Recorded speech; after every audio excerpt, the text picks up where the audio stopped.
ladies and gentlemen. Live from the van down by the river. Starring Mike Murray and Nicole Rovine. This Is SNL. By The Numbers. Numbers.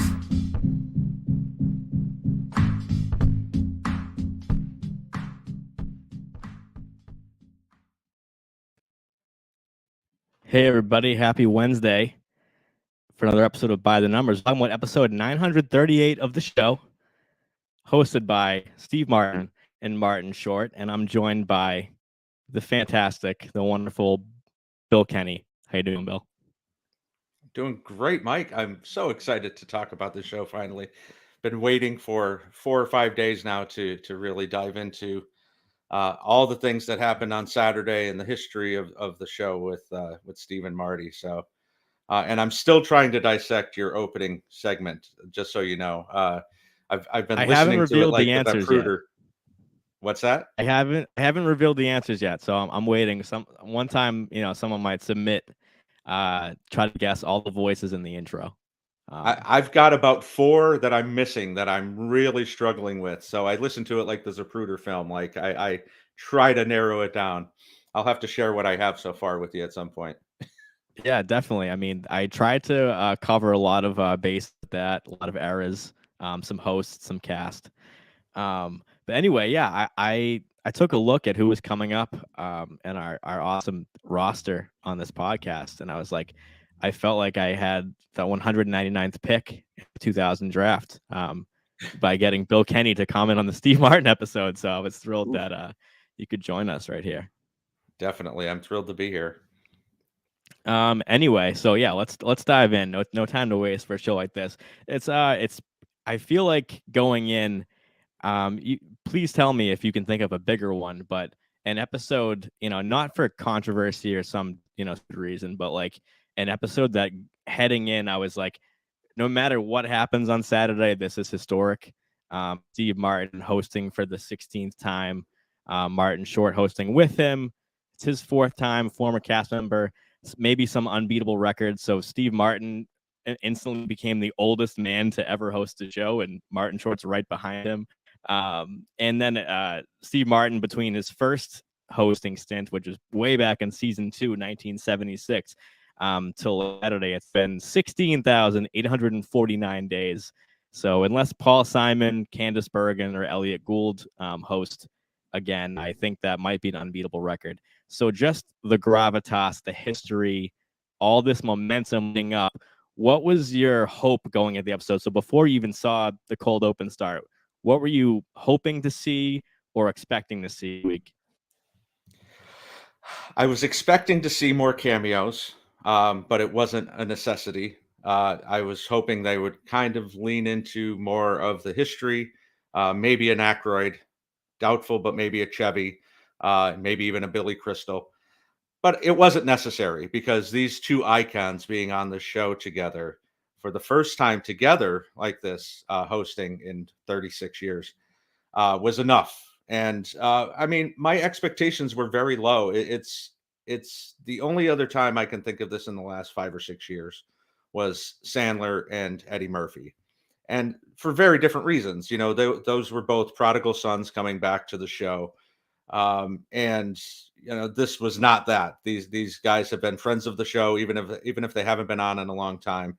And whatever they put up on the screen was going to work for me.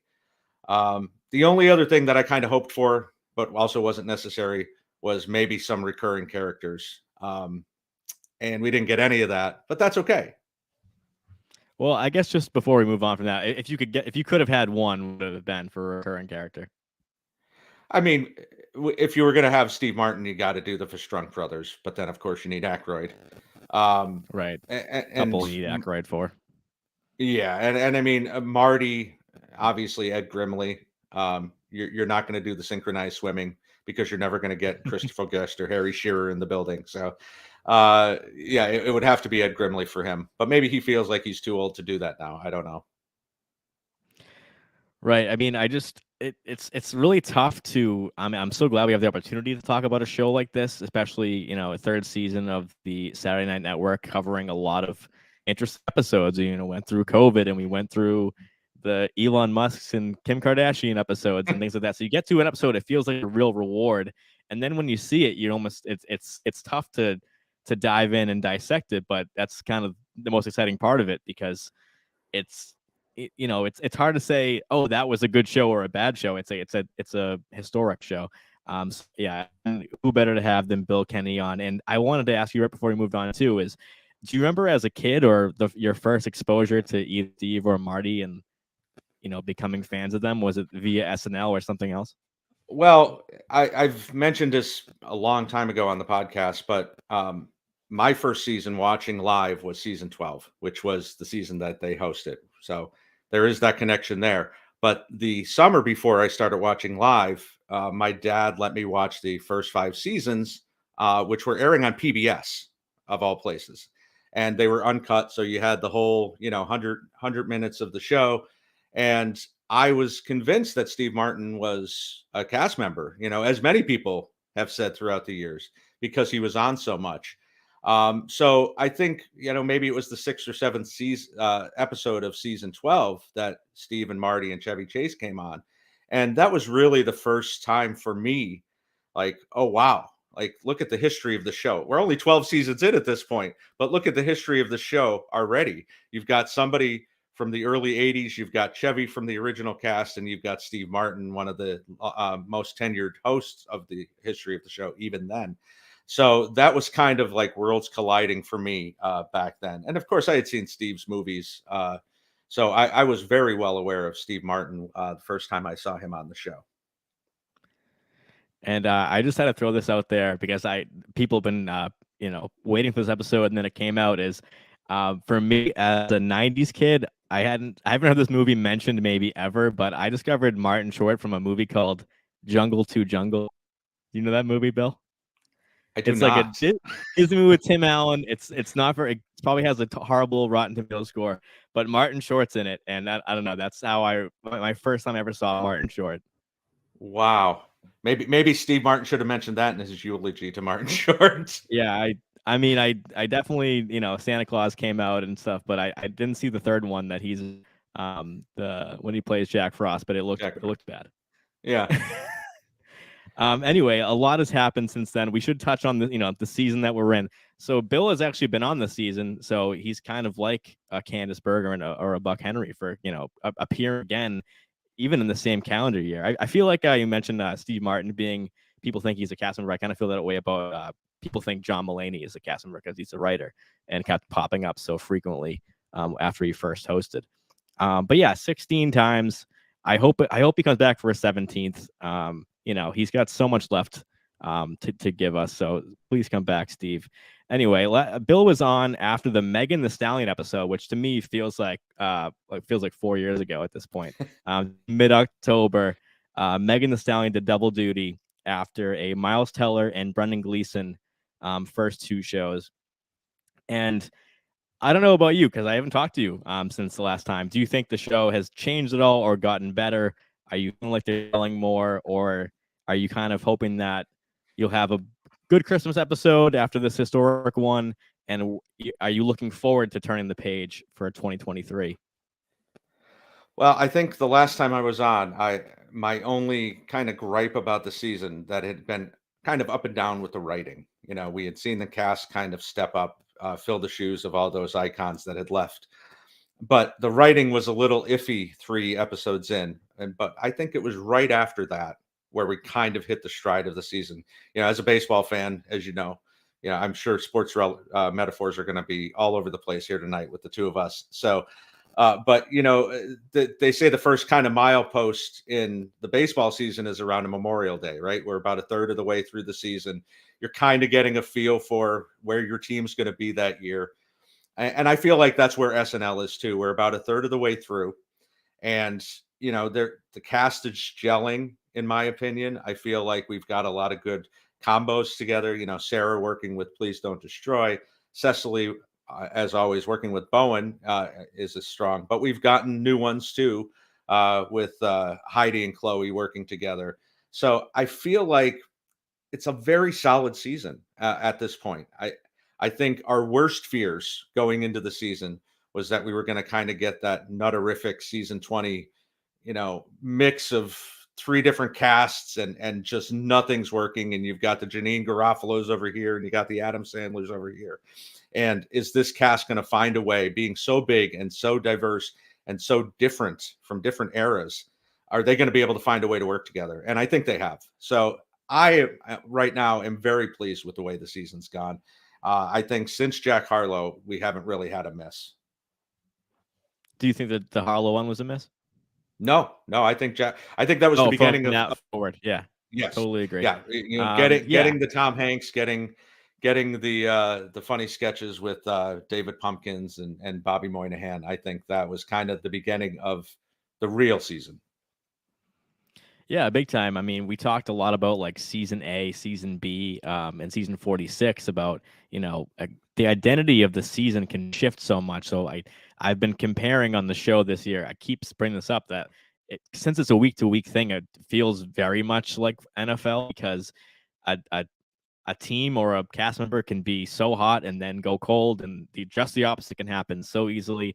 Or just the feeling. I mean, the fans of this show are very forgiving. We have short memories, but we're also very passionate. So when something is not going well, we're like, is this season actually bad? And then we're like, this is the best season ever. So, we're famously very flippy fan base.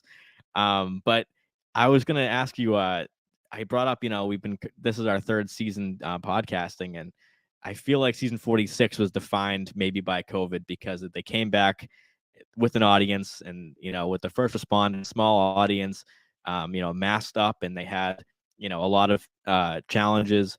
And then season 47 might be defined by, some Pete Davidson off screen and Kate McKinnon, A.D. Bryant, Kyle Mooney leaving and things like that. So do you think so far, just because I'm sure I'll talk to you in 2023, that this season has stamp to throw on it? I think the thing that's made this season better for me, and this is something we've all been kind of hoping for, I think, is we're getting back for the first time really since season 45, which is a million years ago, really. We're getting back to the mixing of hosts. You're getting the old time hosts, you're getting the stand-up comedians, you're getting the classic hosts like Steve and Marty. Whereas, for whether it was COVID reasons or some other reasons, we were getting, we had this run of first time hosts last year. We had this run of British hosts in season 46, which never has been fully explained. There were so many Marvel connected hosts last year. So I think the diversity of the kind of people they're getting to host this year has made it feel like old SNL for me. And that's what's really kind of worked. So I don't know if there's something I'd stamp on the season quite yet. We've got a long way to go. But if they continue on this path, we continue to mix in these great new hosts like Kiki Palmer with the classics like Steve Martin and Dave Chappelle. I think we're in for a great back end. Yeah, for sure. I mean, last season was so many first timers. This season it's been, a bunch of first timers again, but also we had Amy and Dave both hosting for their third time, and then this previous one with, the second all-time Steve Martin. So yeah, for sure. I think that going forward, I expect more first-time hosts, and I like that. I might be in the minority in the fan base that I just like going into an episode, not expecting to see any recurring things, just, throw me some original concepts and make me laugh. I'm pretty easy customer for SNL. So real quick, who do you think got the most screen time in the last episode before we throw it up? We did the, always on our social media, on Instagram, on Twitter, we ask our listeners, who do you think got the most screen time in the previous episode? Ooh, there's about 3 or 4 that I think could be at the top of that list, but I'm gonna guess Cecily, maybe Sarah. So that would be my top 2 as far as beyond the hosts. Right. So here we have what our listeners said, and they agree with Bill. They said Cecily, 60%, 23% said Sarah, 4% said Mikey or Bone, and 2% said Chloe. So I last week Cecily had a monster episode. Had the highest for a cast member since like an old Kate episode from season 45 that I looked up. So Cecily is definitely back for big time. So and yeah, this case was no different. So thanks for voting, everybody who voted on those things, because even for me, I've been doing this a long time. I do the screen time quickly, efficiently. I expect the camera cuts, all these things, and even when I watch a show, I sometimes I'm surprised. So it is hard to guess. But yeah, let's look at this week's screen time, which will include Steve and Marty. So one more question. Maybe it's a little obvious, but any guesses on their screen time? Who got more? Ooh, probably Marty, just because of that 90s sketch. Yeah, and you are correct. So let's look at the results here. We have Martin Short leading with 23 minutes 10 seconds. Steve Martin 19:37. So we got a little bit under 4-minute difference between our two co-hosts. Cecily 12:44, another dominant screen time. She had about 16 or 15 last week. Mikey Day at 9:17. Musical guest Brandi Carlile 8:20. Ego 30. Keenan 7:18. Colin Jost 6:11. Chloe Feynman 5:47. Boeing 5 minutes 8. Sarah Sherman 4 minutes 58 seconds. Michael Che 3 minutes 56 seconds, including 2 appearances this week. Heidi Gardner 3 minutes 9. Ben Marshall of PDD 128. Martin Herlihy 123. Andrew Dismukes 38 seconds. I think he had about 48 last week. The Hello Kitty sketch. Selena Gomez 37 seconds. Kieran Culkin 35 seconds. John Higgins of PDD at 33. Steve Higgins with the Father of the Bride voiceover at the end of the night, 32 seconds. Punky Johnson, 27. AJ at 21. Devin Walker, 17 seconds. Marcelo at 15. Sarah Sherman's dad with unreal performance, in my opinion, at 15 seconds. Molly Kearney at 11. And Michael Longfellow with the shutout at 0 seconds. Taking a look at this, Bill, what do you got for me? Ego higher than I thought. I guess I wasn't really thinking about the fact how much she was in the cold open. But yeah, my top 4 would have been just like the voting had gone. I thought it was Cecily, Bo, and Sarah and Mikey. So I was a little bit off. But I don't know what it says when we have so many cameos that are above so much of the cast. Not a lot for Punky, not a lot for Dismukes again. Not a lot for any of the rookies this week. So I guess not really surprising when you think about having 2 hosts and you're having these iconic cast members like Keenan and Cecily jump in and be in so many sketches. But a little disappointing to see some of the numbers here. Anyone in particular disappointed? Dismukes really is concerning. 1 week is an aberration. 2 weeks is a little concerning, especially with how high we thought he was going to be this year and how high he started off, really. So I'm not really sure what's happening there. That's kind of concerning. And he hasn't had a lot of real writing credits the last few weeks either. So hopefully he turns that around.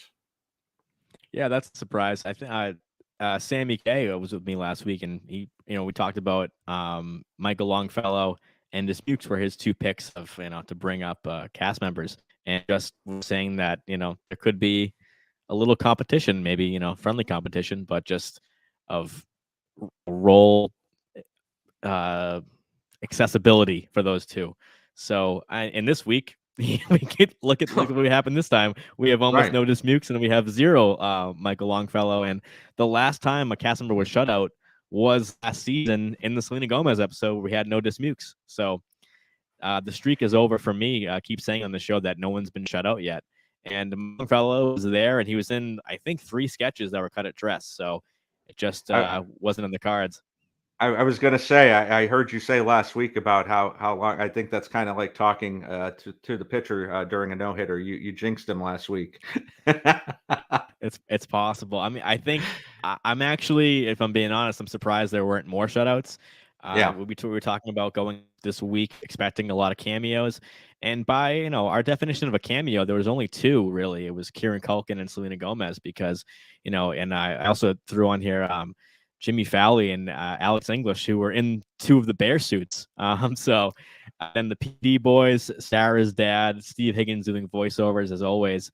So yeah, it really was low cameos. So last few seasons I did the average, and it was like 2.68 cameos per episode. So at 2, the Steve Martin and Martin Short episode was actually under. So those odds would have been crazy for that bet, to bet the under of 2 cameos this week. Well, let me ask you this. So this was the 8th episode. We had gotten 7 episodes in without a shutout.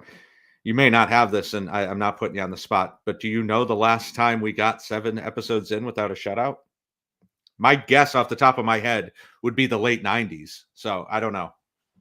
Yeah, I'd probably agree with you. I mean, especially the cast being bigger, that's why I kept bringing it up, because I felt like it was so rare, especially with what you said, if the cast is going to gel together, and there be cliques forming or something like that. Seemed like that was happening a little bit last season, and then this year I feel like it's really, everyone's been playing nice. I feel like everyone's showing up here and there, even for a little bit. We see Marcelo, the blind orphan number 2 in the Christmas Carol sketch, and we saw Molly in that sketch. Right. So yeah, I think it was probably, if they knew Michael Longfellow was going to have a 0 for the night, he probably would have been in a sketch like that. But I think it's because he was actually in 3 sketches, I heard, that were cut at dress. And as John says in the chat, he was Steve Marty promo this week, so he at least got to work with them, and then we got to see the results. So maybe we'll see one pop up on YouTube there, but pretty cool to see a rookie work with Steve and Marty like that. Definitely. And yeah, we saw a promo today for Austin Butler too, that had writer Ben Silva in it. So yeah, everyone's getting a turn. But anyway, before we look at screen time and we think about the season. The episode, and we look at power rankings and think about the season. So just looking at the screen time, one last look. Were you surprised to see Martin and Steve have that big of discrepancy, just while the numbers on screen for people? And as a reminder, it was Martin Short 20 minutes 10 seconds, Steve Martin 19 minutes 37 seconds. No, again, because I think Martin getting that solo sketch with that guru from 1992, that's pretty much the only time I think they weren't together. So other than that, they were kind of on the screen together the entire time. So I'm not really surprised once I thought about that one sketch that Steve had nothing to do with. So. I also just have to say that sketch was awful to me. What did you think about that Minky sketch? I first of all, setting something in 1992, I have no problem with. But this was kind of like the one Forsington's Ridge from the week before. Okay, great, it's set in the 80s, but what the hell was the point of that? Original air date 1992. Okay. Now do something that makes this actually be 1992, except for the Arsenio Hall background and the, treating women badly. Okay, is that the joke? Because that didn't really work for me. That was really the only dud of the night for me, even though we got to see him do his Grimly dance. Yeah, I was like, Martin Short has such a sore back on Sunday morning for trying to carry that sketch, because I just like that. It reminded me of last season's finale when there was that Keenan lounge singer sketch that was in, and they cut Pete Davidson's farewell to Lauren tape, and I just went off on the By the Numbers show afterwards, because I was like, this is unacceptable. And I'm like, you have Steve Martin and Martin Short, you're using some dug from the grave Willem Dafoe Castaway sketch that was cut for Martin Short of all people, and Steve Martin doesn't get a role. So it did. I have to rationalize it as like an angry fan for a moment of that sketch. Is that that Steve Martin like demanded he had a sketch off, and they go, okay, what do we have for Marty? What do you think? That's a very good theory. I hadn't thought of that. Yeah. Steve needed a little breather to go back in the back and write a nasty letter to Alec Baldwin or something. I don't know. Yeah, it infuriates me. Like, if you're gonna do that, if you're gonna set something 30 years ago, have a reason. Have a reason. That's all. I'm not asking for much. That sketch was so bad to me that I thought it was gonna break down in the middle of it on purpose and do like a backstage thing.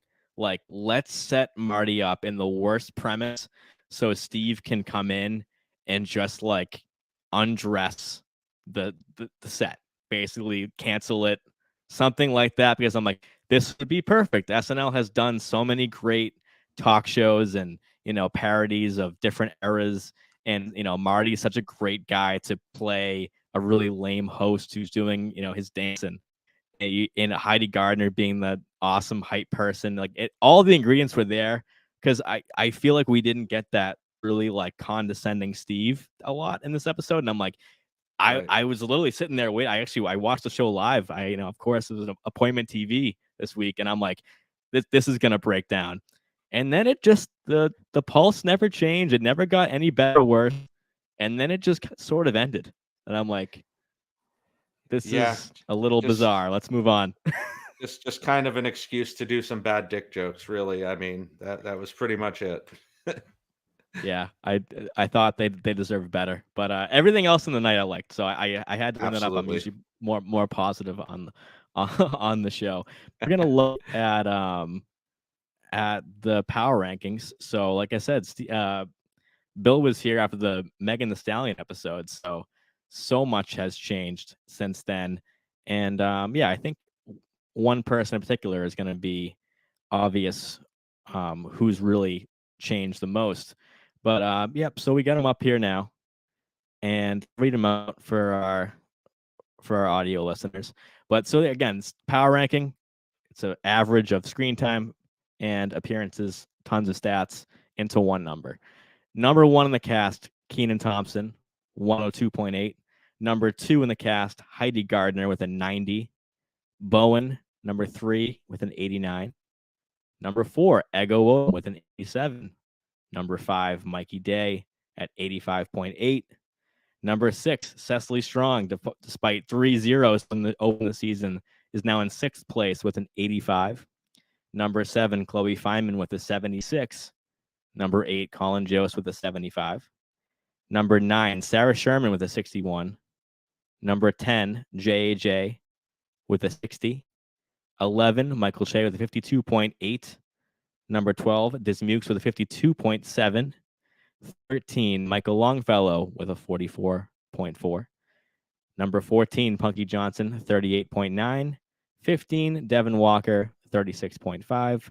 16, Marcelo Hernandez with a 31.8. And number 17, Molly with a 28.7. So that's averaging up 8 episodes for every cast member, and seeing what their one round number is, taking into consideration recurring characters, saying live from New York, how much they're on screen, in what capacity, and all these things into one number. And again, our top 5 is Kenan, Heidi, Bowen, Ego, Mikey. And Bill, what do you see here? One question before I do. Did Mikey and Cecily get credit for Live from New York on Saturday? They both got credit. Yes, they did. Okay. Okay. Is that controversial? I don't think so. I don't know. Live from New York? Yeah, him just saying part of it, did that matter?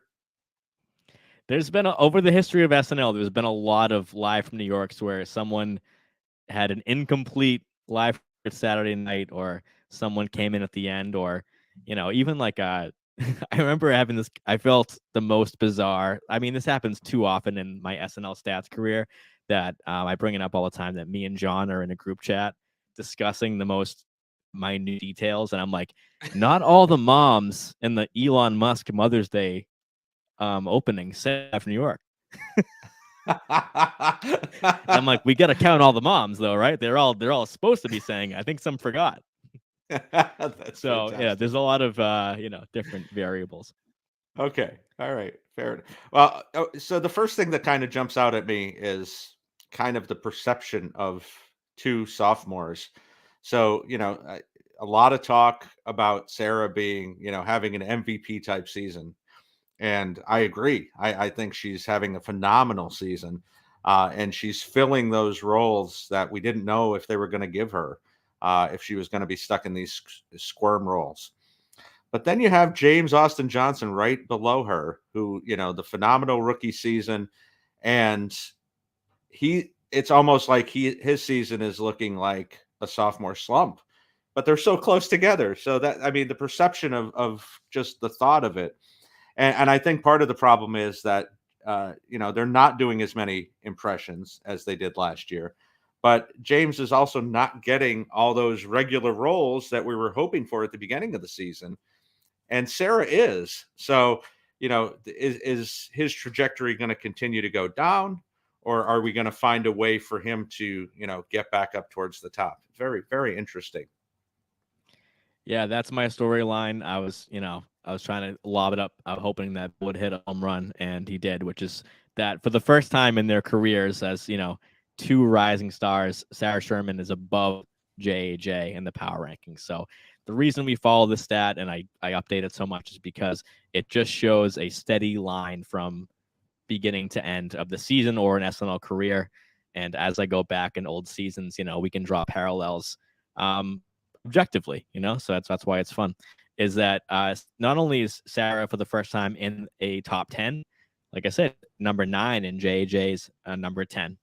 So Sarah with a 61.2 and a JJ with a 60.1. So they're razor thin, as Bill said, and a lot of it to do with the past 2 episodes, which Sarah has killed at. In last week's show, I thought did her best update piece to date. That completely sold me on her already. I thought that was just so amazing. And then this week in a cold open, for a while, in the Christmas Carol sketch, in that awful Minky sketch, she was all over the place. Where JJ was just conducting the train sketch, which, by the way, I thought his 3 lines he delivered so well. So I went rewatching that for screen time. Always rewinding and hitting play, hearing his train conductor voice actually did make me laugh a couple times. So yeah, I think that's pretty interesting to see. I think Sarah Sherman has always been kind of an underdog because she's liked the fan so much, but isn't seen enough. And now it's like she's not really underrated. Maybe she's properly rated because is in the top 10 of the entire cast. And that's without, with no shutouts and with veteran hosts and things like that. So anything else, maybe at the top of the list, Bill? Keenan's no surprise, but, we still see Heidi, Bowen, Ego have not moved.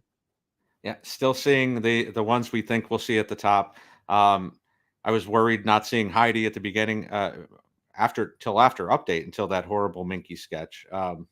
So yeah, even with a couple of off weeks for Heidi, glad to see her still near the top. I champion her, as many of us do, that she's going to be the next star of the show. And then, obviously Mikey is being Mikey. He's right there at the top as well. The rise of Cecily. Our friend Andrew Haynes took her in the draft that we did earlier this in the preseason. And I kind of was shocked that she went as early as she did, because Kate missing so much last year, she ended up, I think, I don't remember off the top of my head, I think she was 10th or 11th in appearances last year.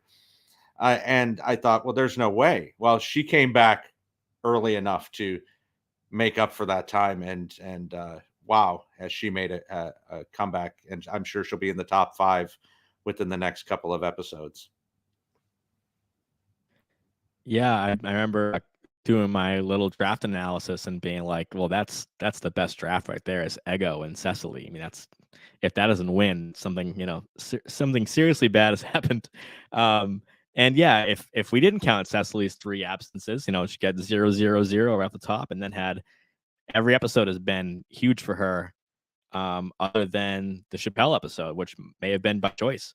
She was in the cold open and then was not seen again in that episode. So her average would be insane if drop those zeros. So I assume that she will be top 5 very shortly. But yeah, Cecily and Sarah both rose 2 spots. And then JJ, Dismukes, and Colin moved down a little bit. And if you're watching along with us, then I did include the column at the very end that just said green or red. Was this a above average episode for this person or below average? And so we're seeing that the first and second years, other than Sarah, had a down episode. And I think that's no surprise because I think it's kind of like, like sports. It's if a big player is coming in that you want the vets to play with them. So I can't imagine if Steve Martin and Martin Short come in and Keenan and Cecily don't get to really be in many sketches, it would be very strange. So that makes sense. And I brought up a question for you, Bill, which is, was there anyone from last year's cast or maybe a cast before that you were like, oh, I wish they were in the cast for this episode? Because in 2009, when when Steve Martin last hosted, January of 2009, we put up a graphic on socials that showed how many cast members have joined since then. So was there anyone in particular that you were like, oh, I would have loved to see them either interact with Martin or Steve or both? Oh, Kate, of course. I mean, I thought of that instantly, thinking about the fact that he hadn't been on since 2009 as a host, and for how long Kate was on the show and didn't get to work with Steve Martin properly is a damn shame. So that tells you that you shouldn't let these, classic hosts go this long between gigs. To miss the entire career of Kate McKinnon on the show between hosting gigs is almost criminal. Yeah, for sure. I mean, I'm a huge, self-proclaimed 80 Bryant fan, so I do miss 80. Of anyone from last season's cast, I'd maybe missed 80 the most. But I actually was thinking of Pete Davidson a little bit. So we maybe tongue in cheek discuss Pete, but Pete Davidson mixed with Steve Marty, I think it might be a gamble, but I think that would be a great combo. So see them maybe do a sketch would be fun for me. What do you think? That would have been a hell of a pre-tape. Yeah, I mean, something would have worked. I mean, I'm thankful for PDD for being there because I thought that pre-tape was great. And Yes. Earliest in the show they've been, and there are 11 pre-tapes that have made air. So that was, pretty front-loaded after the first sketch, the science room sketch. And, it's awesome that I feel like that's a great example. I mean, Martin Short was in there for 4 seconds and Steve barely too, but a great example of them just being hilarious in a very, very modern type of Gen Z millennial quick cutaways type of humor. And they were perfect for it. And I also loved Michael Che being in there. And what did you think of that pre-tape? Love that pre-tape.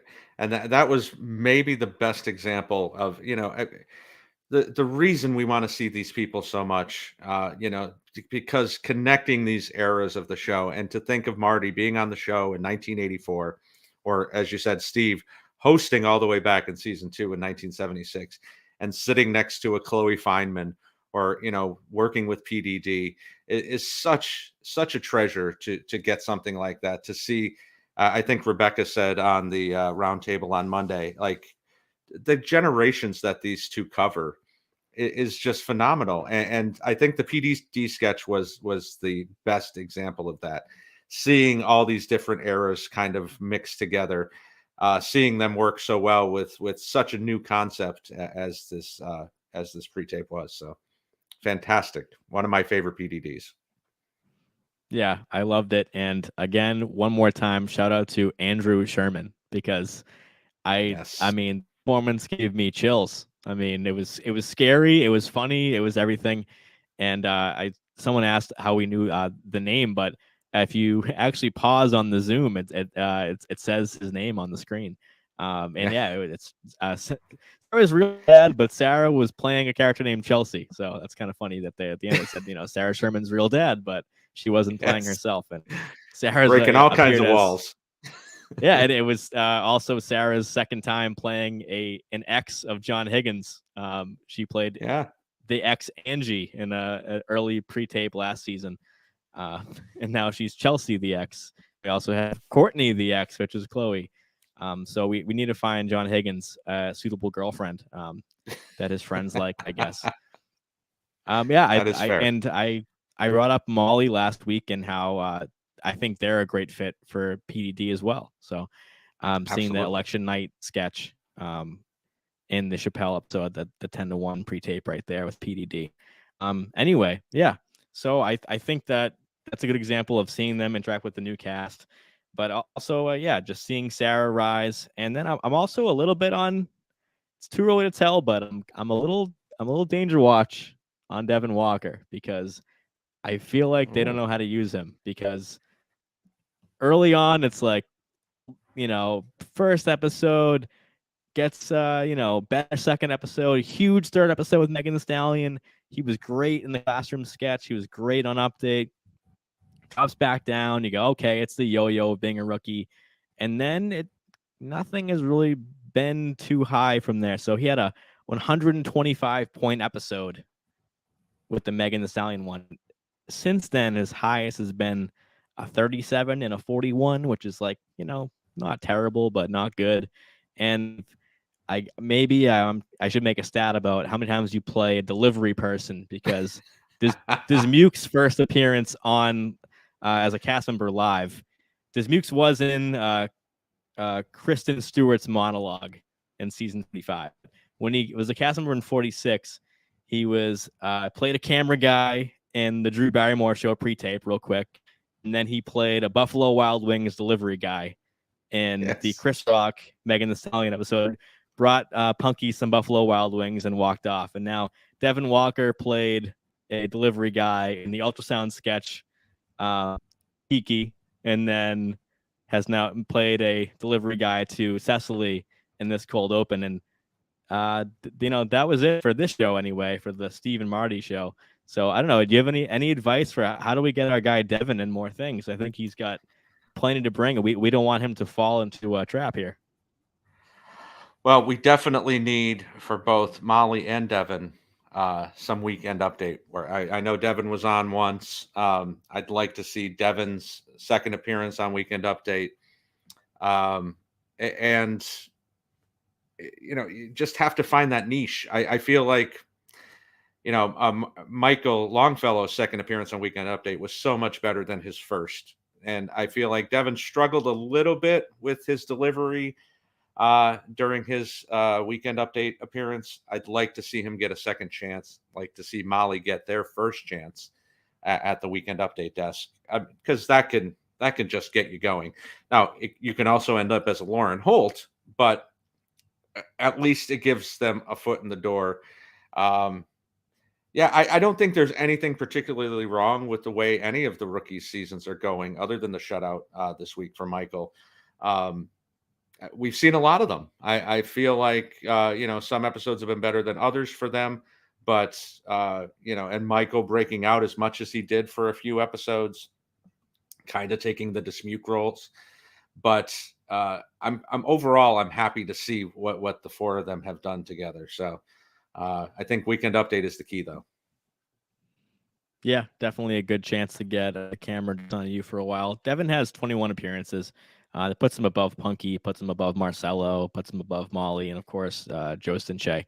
So, he's definitely popping up. I may look up his screen time per appearance is 47 seconds. And so that's the one that stands out. So, there's a classic quality versus quantity discussion when we talk about stats, any capacity. But in this case, if we take out that update piece from Devin, of course, that will drop way lower. But so Devin and Marcelo, I mean, if I were them, it's kind of you're kind of like, all right, well, I haven't been shut out, so there's bad precedent of disappearing for a while. So they're doing plenty, but just little bite-sized appearances. So would you rather, if you were these guys, would you rather be the delivery driver or the second orphan in the pre-tape? Because that's pretty much all Marcelo got this week. Definitely the second blind orphan, because if you get a laugh, Right. I don't think Devin got a laugh line. He just was basically kind of a utility player, just had to serve a purpose and walk off. What we call a C roll for judging them A, B, C, for the power rankings, to really give more credit to the roles that lead sketches versus the roles that are quick on and off. So yeah, Marcelo was great, Molly was great, and both their voices were funny, and Oh, things so like good. that. That was such a great sketch. So the pre-tapes this season, they lost their director last year. He moved on from SNL, and they haven't missed a beat. So love the Yes. pre-tapes this season so far, and I like to see how they use hosts, because that's going to be tough when you know how grueling that filming schedule is. So you got to really believe in your idea if you want to pitch a pre-tape and have it fully come to fruition. Yeah, I mean, with certain people, Megan, you're gonna do, a song. You're gonna do something like that. But yeah, it is more difficult. Maybe not for Marty and Steve. I feel like just finding that Christmas niche might. When the Christmas Carol tag popped up on Saturday, I was like, not again. We're doing this again. And of course, I was completely wrong, because it was one. I think John said it was his favorite sketch of the season. It's definitely up there for me. So. Hate to put you on the spot, but do you have a favorite so far? I know there's so many of them, but on the show once Favorite in a while, pre-tape I'll of the year?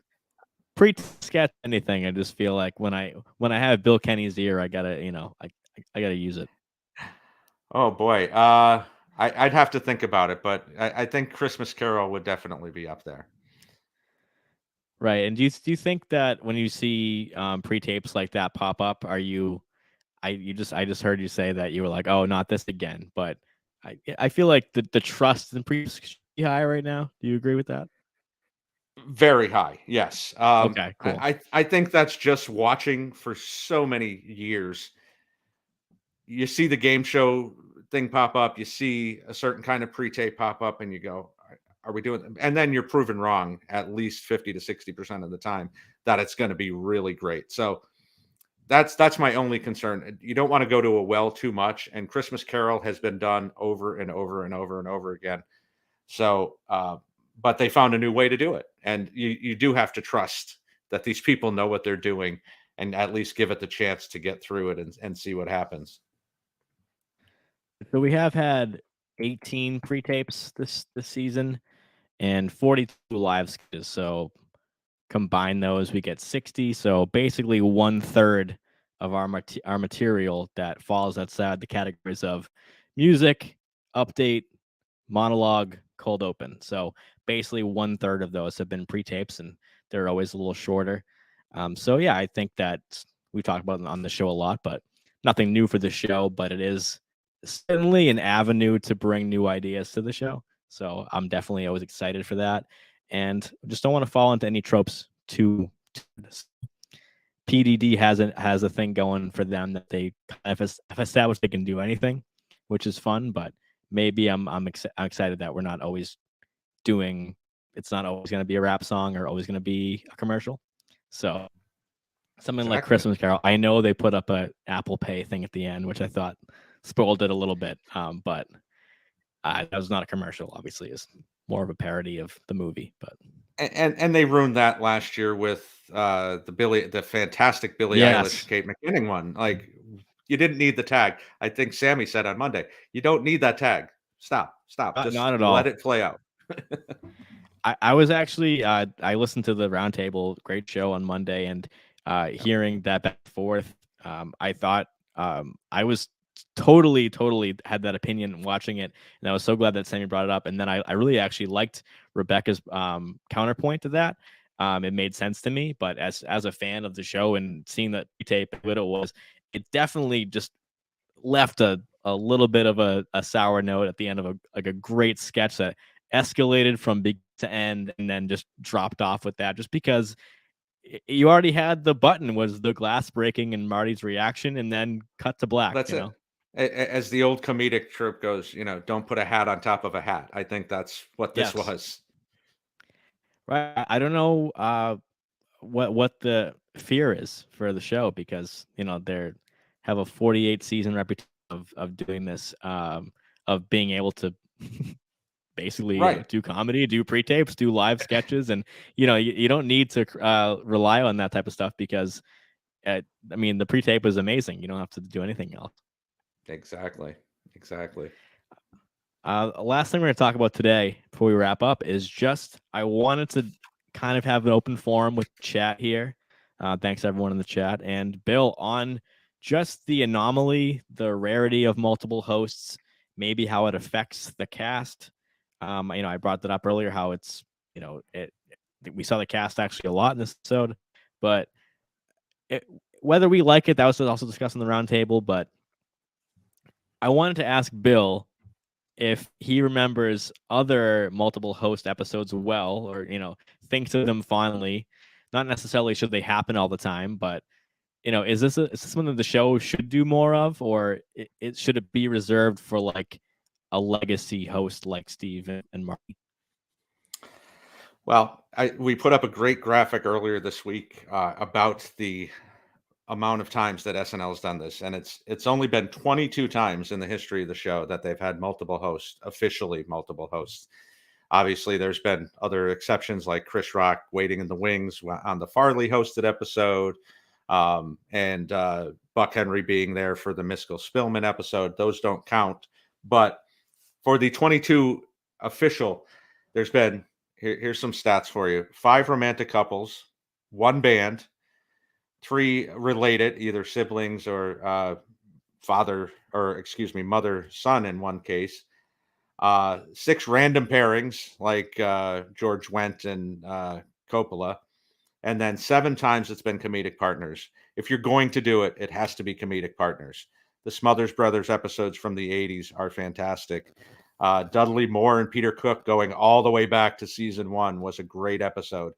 If The you're first going one, to yeah. put, yeah, exactly. If you're going to do multiple hosts, I think you have to have both of them be comedic in some way or another. So that would be my one takeaway. And something that they did a lot in the 80s is when they did these, I think it was like 5 seasons, they did 13 out of these 22. They were really heavy on this in the mid 80s. But they would do, like, watching the original Chevy, Steve, and Marty episode from 1986 over the weekend. It's jarring that they're never together. They're in the cold open together. They're in the monologue together, and then they do their own thing. Steve does his famous Christmas wish. Marty does Ed Grimley. Chevy's in he's in a church lady sketch, things like that. But you don't see the 3 of them working together. And they did this all the time. They did this with the Joe Montana and Walter Payton episode as well.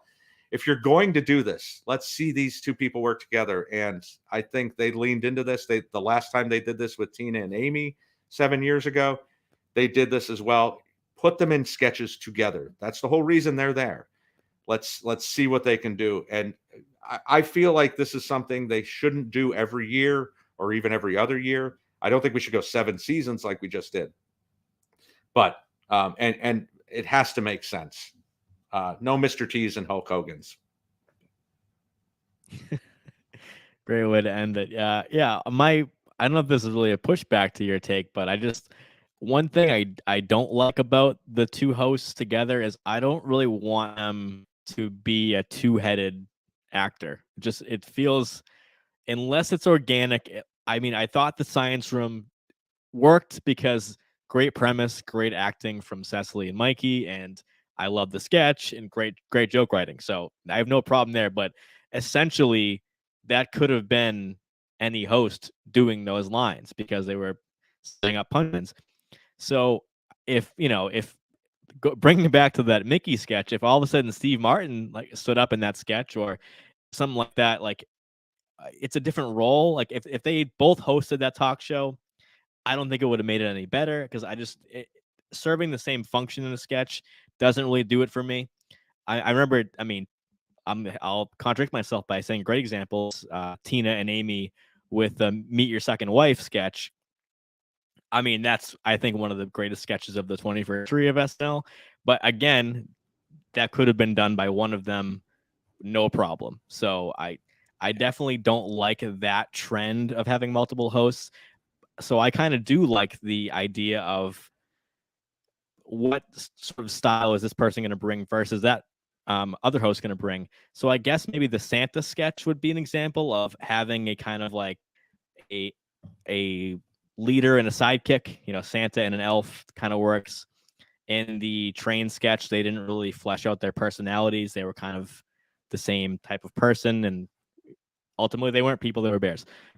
But I think that Steve Martin and Martin Short, I mean, and reprising their Father the Bride characters, like that's a dichotomy of like, you know, one character is a foil to the other. So I would like to see that more. I would have liked to see that more in this week, and I would like to see it more in general if we go down this path again. So it's hard to pick a better duo out there right now than these two. So I don't think it will happen again because this was special. But if we do see that, and I would hope to see more variety in the writing because you have a unique opportunity. Don't write sketches for a solo host. Write sketches for a duo host. That's a great point. That's not really something I had thought about. The train sketch was the height of that for me.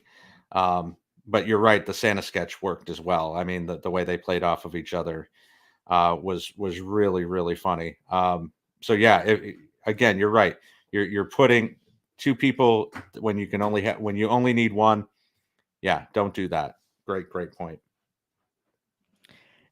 It might be the case of you don't want to play favorites of who's the A player in the sketch. You know, why have someone be an audience member and one person be the host? But I think that's the beauty of bringing in a heavy hitter or a duo host is that anything could happen. So think of a game show of having Steve be the host and Marty be the contestant. Just like the interplay between the two, I think, is what gets us excited about that, not them being side by side.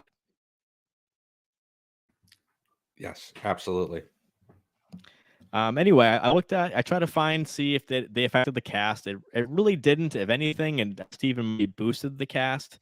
So I put up a graphic here at, you know, not too much going on, but they did have second most usage by the repertory cast, an hour and 2 minutes of repertory cast, but a very low featured cast. So we talked about that in the power rankings of how didn't see a lot of Devin, Molly, or Marcelo, and we saw no Michael.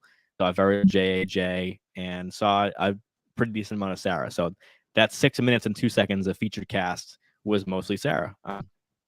And then, Miles Teller was the number one usage of all cast with, with repertory cast of the hour and 9.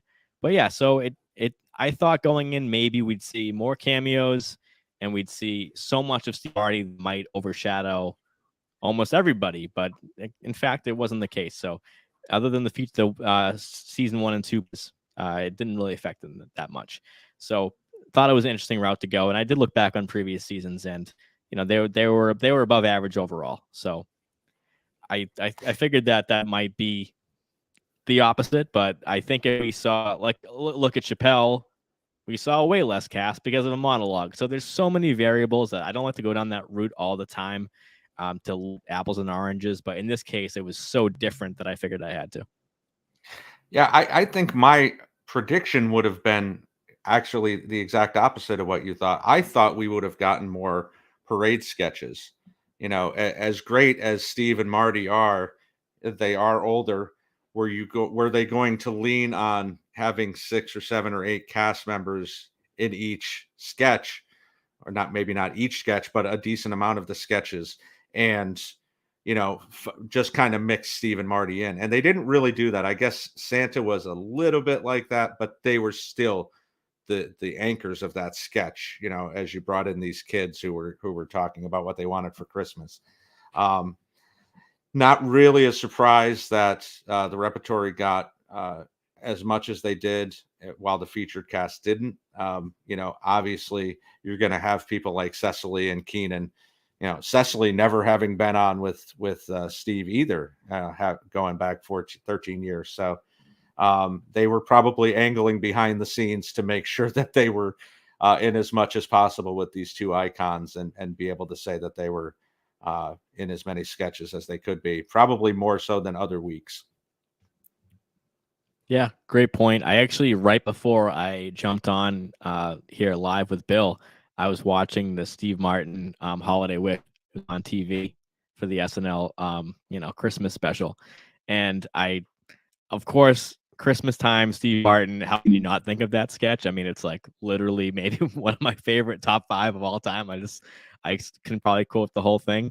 And I was thinking like, oh, something like that, just Steve on home base, and sitting in a chair like that, and having the entire cast come through, a la some other sketches we've seen like that, where there's kind of more apropos for finale when the whole cast is in the cold open or something like that. So maybe it'd be a good cold open opportunity, but something like that where Steve Martin could be not reprising that sketch. I don't want to see those beats again, but maybe just that Steve Martin energy mixed with season 48 SNL would have been appropriate, maybe. Yeah, and he already reprised it, although maybe it's not canon because it was only on the DVD, but he did reprise the Christmas Wish slightly with the Gilly DVD from 2011 or 12, which I just watched last weekend. Deep cuts. Yeah. So it probably doesn't count because, it never aired live on television, but yeah. Don't need to see it a third time, I guess. Yeah. Anyway, we're going to wrap up here, and we have one more show of By the Numbers and SNL of 2022. Austin Butler coming in, another host I've never heard of. I've heard of the Elvis movie, so I know he plays Elvis, and it looks pretty good. So I'm excited. I love these type of episodes. I said it there. Have no idea who this person is, what they're like, what they look like, what they sound like. I've never heard his voice until I saw the promo today. So I'm like, all right, I'm this is the type of show that I like, that anything could happen. He's also a first timer hosting the Christmas episode, which has happened twice in 20 years. Not including a returning cast member like Jimmy Fallon. The last time the Christmas episode was hosted by a first timer was Casey Affleck, season 42, which was in 2016, and then Elijah Wood, which was season 30, 2003. So 20 years, only happened twice. It's could be booking, could be a lot of reasons that we didn't have Steve and Marty for Christmas, but I think it's at least worth noting that it's usually considered to be a very special SNL for Christmas, and it's a first timer. Kind of like when we had Anya Taylor-Joy host a finale, and we were kind of surprised by that. So I'm excited, but yeah, what do you think? What do you think? Any expectations for this episode whatsoever? Zero. No. No, I think, when you told me that earlier, that I mean, that's crazy to think that that's the last time it happened. And the Casey Affleck episode wasn't terrible, but I think we have, as super fans, as people who watch the show religiously over and over and over again, we have these expectations for the Christmas episode and the finale, and even the premiere. And they've gotten away from that a little bit, as you mentioned, the Anya Taylor-Joy.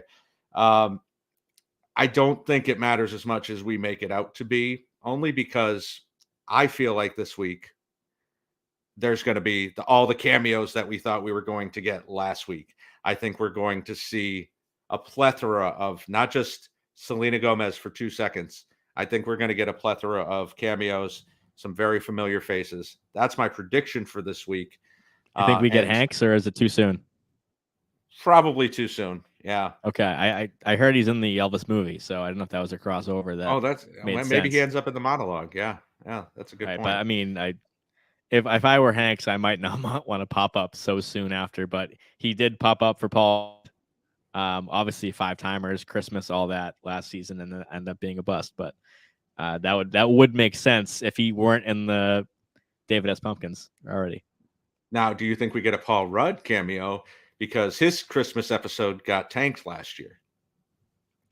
I think if he's available, I mean, I think, and it's fun to romanticize the writer's room, but I think a lot of it is availability. Absolutely. Paul Rudd is definitely being in the Five Timers Club and then having, for better or worse, obviously worse for the cast, but pretty iconic episode. We're now a year removed from that will be remembered forever. I mean, so Paul Rudd. If anything, his legacy was improved by having hosted a very iconic, weird episode like that. So yeah, Paul Rudd for sure. That would make sense. Tom Hanks. But yeah, I agree that the cameos will show up for this one, and I think I'd like to hear maybe some inside scoop from the show, but once in a while, that why there weren't. I mean, Selena Gomez, like you mentioned, was basically blinked and you could have missed her, and I thought Kieran Culkin was even better just because I didn't see that coming at all. No. So maybe this week will be kind of like Jack Harlow. People went into Jack Harlow going, who is he? Is he funny? What is going on? And then all of a sudden you have Drunk Uncle and David S. Pumpkins before our very eyes. So yeah, let's trust the process, I guess, is the point, right? Process. And hey, Absolutely. Maybe we'll even get Andrew Haskell in. I mean, he predicted himself hosting the Christmas episode. Maybe he'll cameo this week. So yeah, there's always a chance. I mean, if he's in New York that week, if he's not busy, it's availability. It's availability. That's it. Yeah, exactly. So anyway, I actually have a very special announcement. So if you stayed with us in the chat or listening tomorrow on your headphones, we have a pretty amazing show coming up. Of course, I'm talking about the Patreon feedback tomorrow night. So John will be here tomorrow night hosting. After that, this week, we have an SNL cast member on the SNN. Do you know who it is, Bill? I do. Do you want to tell the people who's on the show? I don't want to take that from you, sir. No, I want to give it to you. You're my co-host. Well, the drunk uncle himself will be appearing on the Saturday Night Network later this week. Mr. Bobby Moynihan. Robert Bobby Moynihan will be here. So yeah, we're very excited. I think if you listen to this show often, you know that there's some certain cast members. There's the Philipmans, there's the Sarah Shermans of today. There's a lot of names that pop up.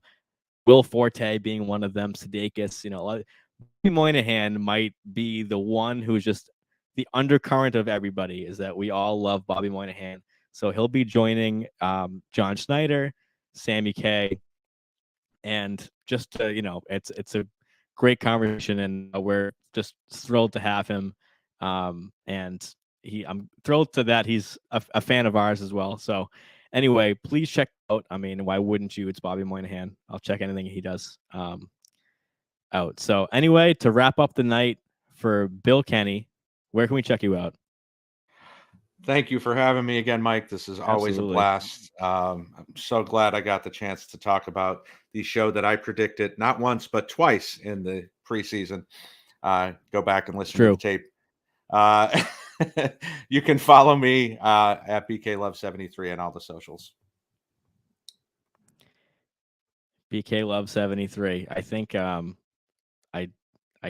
know I think my most famous handle in my head is BKLove73. When I met Sammy, I was like, it's that Sammy K, and I see you, I'm like, it's BKLove73. It's just as iconic as the personality behind the handle. So yeah, I thrilled to have Bill back. I mean, Bill will be a 5-timer before you know it. So just how can you not love Bill Kenney? So yeah, we'll be back next week. Nicole will be back with me.